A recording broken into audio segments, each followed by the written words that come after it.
Ayoko mag-close ng door. May mga bagay na mahirap maiwaglit. Mga alaalang pilit mang burahin sa isip ay sadyang bumabalik. Isa sa mga bida ng pelikulang Trophy Wife ng Viva Films si Christine Reyes.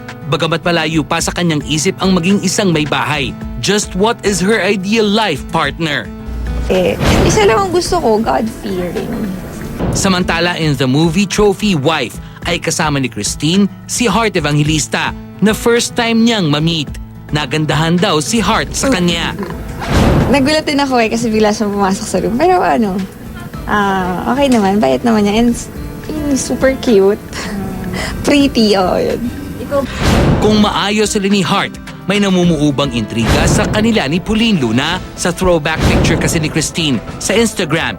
Binanggit niya ang lahat ng nasa larawan, but she did not mention Pauline's name. Wait, wala akong throwback picture na gano'n You can check my Instagram. Wala. Wala. Wala.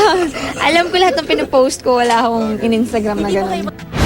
Samantala, inusisa ng Star Talk ang ex-boyfriend niyang si Dennis Trillo tungkol sa balitang pagbabalikan nila. Na naman, wala na, lumang balita na yan. Hindi totoo yun. Lahat kami magkakaibigan. Kaya...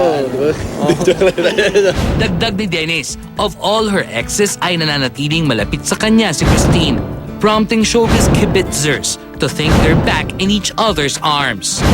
Bata pa po ako, so ayoko din magsalita ng tapos. So, di ba, hindi naman natin masasabi. Ayoko rin, ayoko mag-close ng door. In jest, masaya si Christine para kay Dennis sa piling ni Tom Rodriguez. Si Tom! Labanan ko lang sa best last Friday. In fairness, okay, maganda.